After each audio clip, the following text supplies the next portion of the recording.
అవిభాజ్య రాష్ట్రంలో కాంగ్రెస్ కి వ్యతిరేకంగా పుట్టిన టీడీపీ 2023 అసెంబ్లీ ఎన్నికలలో కాంగ్రెస్ గెలుపుకు అంతర్లీనంగా కృషి చేసిందనేది అపోహే అని హైదరాబాదీ ఓటర్లు తేల్చేశారు. కాంగ్రెస్ కి గ్రేటర్ లో ఒక్క సీటులో కూడా ఆధిపత్యం ఇవ్వకపోగా బీఆర్ఎస్ వైపే నిలిచి అందరినీ ఆశ్చర్యానికి గురిచేశారు. అయితే దీనిపై ప్రస్తుతం అన్ని పార్టీలు చూపు సారించాయి. తెలంగాణ ఎన్నికల్లో టీడీపీ పాత్రపై వరల్డ్ న్యూస్ స్పెషల్ ఫోకస్. తెలంగాణలో కాంగ్రెస్ గెలవడానికి రాష్ట్రంలో తమ పాత్ర చెప్పుకోదగ్గ స్థాయిలో ఉందనేది ప్రస్తుతం టీడీపీ తెలంగాణ, ఆంధ్ర కార్యకర్తల భావన. బీఆర్ఎస్ కి వ్యతిరేకంగా కాంగ్రెస్ కి ఫేవర్ గా సెటిలర్లు, తెలుగుదేశం అభిమానులు, కమ్మ సామాజిక వర్గం అధికంగా ప్రభావం చూపిస్తారని ప్రచారం జరిగిన నియోజకవర్గాలలో హైదరాబాద్ సిటీలోని అధిక శాతం నియోజకవర్గాలున్నాయి. స్కిల్ స్కామ్ కేసులో టీడీపీ అధినేత అరెస్ట్ అయిన తర్వాత హైదరాబాద్ లోని టెకీలు, ఆంధ్ర సెటిలర్లలో నిరసన చేసిన వారు అతి తక్కువే. అయితే దానిపై బీఆర్ఎస్ నేతలు, ముఖ్యంగా కేటీఆర్ ఆ నిరసనలపై ఉక్కుపాదం మోపుతామనడం వారిని బాధించింది. ఆంధ్ర నాయకుడు అరెస్ట్ అయితే తెలంగాణలో లా అండ్ ఆర్డర్ డిస్టర్బ్ చేస్తారా అని కేటీఆర్ కామెంట్స్ చేయడం ఆ సమయంలో హాట్ టాపిక్. ప్రపంచంలోని అనేక దేశాలలో నిరసనలను ఆయా ప్రభుత్వాలు అడ్డుకోకపోవడం, ఆంధ్రాలో మాదిరి నిరసనలను బీఆర్ఎస్ అణచివేయడానికి ప్రయత్నించడం, చంద్రబాబుపై కేటీఆర్ అనవసర కామెంట్లు చేసిన నేపథ్యంలో విస్తృతంగా బీఆర్ఎస్ వ్యతిరేక గళం వినిపించింది. సోషల్ మీడియాలో సైతం బీఆర్ఎస్ ని కొన్ని వర్గాలు ఎండగట్టడంతో బీఆర్ఎస్ నాయకులు దిగివచ్చారు. పైగా ధర్నా చౌక్ లో నిరసన తెలుపుకుంటే తమకు అభ్యంతరమేమీ లేదని, హైదరాబాద్ అభివృద్ధిలో చంద్రబాబు పాత్ర గుర్తుంచుకోదగినదని అదే కేటీఆర్ అన్నారు. ఆయనతో పాటు బీఆర్ఎస్ స్థానిక ఎమ్మెల్యేలు చంద్రబాబు నాయుడు అరెస్ట్ ను బహిరంగంగానే ఖండించారు. దీంతో ఆయా ప్రాంతాల వారు కాస్త చల్లబడ్డారన్నది వాస్తవం. పైగా కాకతాళీయంగా ఎన్నికలకు ముందే చంద్రబాబు జైలు నుంచి బయటకు రావడంతో బీఆర్ఎస్ మీద వచ్చిన తాత్కాలిక వ్యతిరేకత సద్దుమణిగిందనే చెప్పాలి. చంద్రబాబు అరెస్ట్ అనంతరం టీడీపీ అధిష్టానం కొంచెం సంయమనం పాటించింది.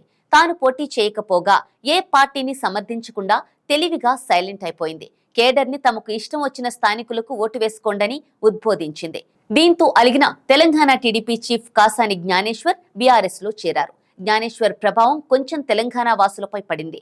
అతను పార్టీ వీడే ముందు లోకేష్ కు వ్యతిరేకంగా చేసిన కామెంట్లు ఓటర్లలో కొంత మార్పుని తెచ్చాయి.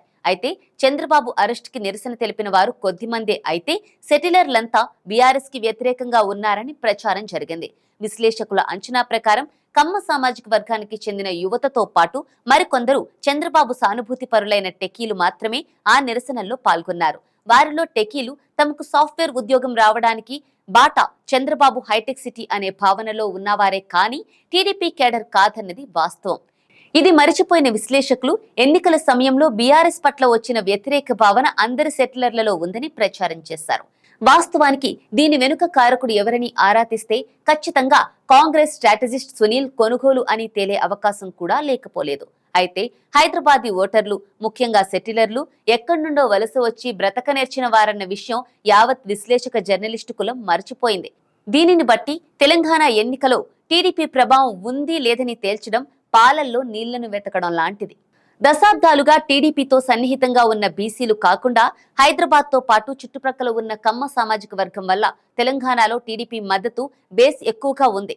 ఖమ్మంలో 4, నిజామాబాద్ లోని 3, నల్గొండ జిల్లాలోని 2 నియోజకవర్గాలతో పాటు హైదరాబాద్ లోని 6 నుంచి 7 నియోజకవర్గాల్లో ఓటర్లు గణనీయమైన ప్రభావాన్ని టీడీపీ చూపుతుందని అనుకోవడంలో తప్పులేదు. తెలంగాణ వ్యతిరేక పార్టీగా పేరు తెచ్చుకున్నప్పటికీ తెలంగాణ సెంటిమెంట్ తారాస్థాయికి చేరిన 2014 ఎన్నికల్లో టీడీపీ 15 సీట్లు గెలుచుకుని అందరినీ ఆశ్చర్యపరిచింది. దాని కూటమి భాగస్వామ్య పక్షమైన బీజేపీ 7 సీట్లు గెలుచుకుంది. 9 ఏళ్లకు పైగా 2 పర్యాయాలు పాలన తర్వాత బీఆర్ఎస్ గ్రేటర్లో జనాదరణ పొందిన నాయకులను, కేడర్ను తమ పార్టీలోకి పూర్తిగా తీసుకోగలిగింది. పైగా తెలుగుదేశం పోటీ చేయనని ప్రకటించిన నేపథ్యంలో ఆ పార్టీ యొక్క నిబద్ధత గల ఓటర్లు దాని నాయకత్వానికి దగ్గరగా ఉన్న ఇతర పార్టీలకు ఓటు వేసే అవకాశం ఉందా లేదా, తమ ప్రయోజనాలను కాపాడుతారని వారు భావించే అభ్యర్థికి లేదా పార్టీకి మద్దతు ఇవ్వడం సహజం. దీంతో చంద్రబాబు తర్వాత అదే స్థాయిలో ఒకంత అధికంగా హైదరాబాద్ సిటీని డెవలప్ చేయడం, ఎక్కడా కూడా మత ఘర్షణ చెలరేగకుండా ఎంఐఎం దోస్తీతో కట్టడి చేయడం వంటివి స్థానిక ప్రయోజనాలలో భాగంగానే సెటిలర్లు గమనించి బీఆర్ఎస్ వైపు మొగ్గు చూపారు. అది వాస్తవం. పైగా హైదరాబాద్ లోని సెటిలర్లంతా కోస్తా జిల్లా వాళ్లే అని, అందులో కృష్ణా, గుంటూరు జిల్లాలకు చెందిన కమ్మ సామాజిక వర్గం వారే అనే అపోహ కూడా ఎన్నికలకు ముందు బలంగా వినిపించింది. అయితే రాయలసీమ నుంచి వచ్చిన ఓటర్లు కూడా దాదాపు అదే స్థాయిలో ఉంటారు. వీరికి తోడు గుజరాతీలు, రాజస్థాన్ నుంచి వచ్చిన మార్వాడీలు కూడా హైదరాబాద్ లోని సెటిలర్లు ఉండే ప్రాంతాల్లో అదే సంఖ్యలో ఉన్నారు. బీహారీలు, యూపీ నుంచి వచ్చిన వారు కూడా లక్షల్లో ఉన్నారు. ఇక టెకీల విషయానికి వస్తే దాదాపు 10 లక్షల మందిలో 2 రాష్ట్రాల తెలుగు జనాభా కేవలం 3 లక్షలకు మించి ఉండదు. అంటే మిగిలిన వారంతా దేశంలోని వివిధ ప్రాంతాలకు, రాష్ట్రాలకు చెందిన వారే అని అర్థమవుతోంది. అయితే ఉత్తరాంధ్ర నుంచి లక్షలాది మంది సెటిలర్లు, వాచ్మెన్లుగా చిన్న చిన్న పనులు చేసేందుకు వచ్చిన వారు కూడా ఈ సెటిలర్ లెక్కలో వేయడం మరొక విచిత్రమైన విషయం. ఎందుకంటే వారిలో 95% మందికి హైదరాబాద్ లో ఓటు హక్కు లేదు. వారందరూ తమ సొంతూరులోనే ఓటేసుకుంటూ ఉంటారు. ఆయా సమయాల్లో పార్టీలు వారిని ప్రత్యేక వాహన సదుపాయాలు ఏర్పాటు చేసి తరలించి ఓట్లు పొందుతూ ఉంటారు. సో అందరూ టీడీపీ వాళ్లే అని జరిగిన ప్రచారం, ప్రస్తుతం ఆ పార్టీ ద్వితీయ శ్రేణి నాయకులు, కార్యకర్తలు చేసుకుంటున్న ప్రచారం ఉత్తమాటే. రేవంత్ మనవాడే అని ప్రచారం జరగడం కూడా ప్రస్తుతం ఆయన సీఎం అయ్యే ఛాన్స్ కి పెద్ద గొడ్డలి పెట్టు. సీనియర్ కాంగ్రెస్ నాయకులు ప్రస్తుతం దానినే హైలైట్ చేసి రేవంత్ కి వరించే ఛాన్స్ ఉన్న సీఎం సీటుకి మోకాలడ్డవచ్చు. పైగా టీడీపీ ఓట్ల వల్ల గెలిచామనే ప్రచారాన్ని ప్రస్తుతం కాంగ్రెస్ కూడా అంగీకరించే అవకాశం కూడా లేదు. రాష్ట్రంలో తమ టాలెంట్ తో గెలిచామని, తమ 6 గ్యారంటీలు మాత్రమే తమని గెలిపించాయని, అంతేగాని కనీస కేడర్ లేని టీడీపీ పాత్ర శూన్యమని ఒక కాంగ్రెస్ సీనియర్ నాయకుడు వ్యాఖ్యానించారు. గ్రేటర్లో అన్ని పార్టీలకు చెందిన వారు నివసిస్తుండడం మరొక ముఖ్య విషయం. బీఆర్ఎస్, ఎంఐఎం, బీజేపీ, టీడీపీ, జనసేనతో పాటు కాంగ్రెస్ కి కూడా కొద్దో గొప్ప ఓటు బ్యాంకు ఉంది. అయితే గతంలో అవిభాజ్య ఆంధ్రప్రదేశ్లో సీఎంలు హైదరాబాద్ లోనే ఉండటం, పెద్ద పెద్ద నాయకులు సెటిలర్లు అనే భావన లేకుండా అందరితో కలిసిమెలిసి ఉన్న కాలంలో కాంగ్రెస్ కేడర్ బలంగా ఉండేది. కానీ ఆ తర్వాత కాంగ్రెస్ కేడర్ పూర్తిగా దెబ్బతినింది. అందులో అధికంగా అప్పుడే బీఆర్ఎస్ స్టాండ్ తీసుకున్నారు. పైగా ప్రస్తుతం పోటీ చేసిన వారిలో చాలా మంది నేతలు గతంలో టీడీపీ, కాంగ్రెస్ పార్టీల నుంచి బీఆర్ఎస్ లోకి వచ్చిన వారే కావడం, బీఆర్ఎస్ లో చేరిన అభ్యర్థులందరూ గత 10 ఏళ్లలో తమ తమ నియోజకవర్గాలపై గట్టి పట్టు సాధించడం, చాలా కాలంగా వారికి నియోజకవర్గాల్లో ప్రజలతో మంచి బలమైన బంధం ఉండటం వంటి కారణాలను విశ్లేషకులు మరిచిపోకూడదు. దీన్ని బట్టి గమనిస్తే ప్రస్తుతం హైదరాబాద్ లో బీఆర్ఎస్ కే క్యాడర్ సిటీలో అధికంగా ఉందని అర్థమవుతోంది. మరొక వైపు బీఆర్ఎస్ హైదరాబాద్ అభివృద్ధిలో రాజీ పడకపోవడం కూడా బీఆర్ఎస్ కి సహాయకారిగా మారింది. ఒక్క గ్రేటర్ హైదరాబాద్ కి చెందిన ఒక సీనియర్ సిటిజన్ మాట్లాడుతూ, స్థానికంగా సెటిలర్లలో అధిక శాతం రియల్ ఎస్టేట్ వంటి వ్యాపారాలు చేసేవారు. వారందరికీ కాంగ్రెస్ నాయకత్వంలో ఐక్యత, నిలకడలేమి తెలుసు. అందుకే వ్యాపారులెవరూ కాంగ్రెస్ ని త్వరగా నమ్మలేరు. పైగా హైదరాబాద్ అభివృద్ధిలో బీఆర్ఎస్ పాత్ర గణనీయంగా అధికంగానే ఉంది.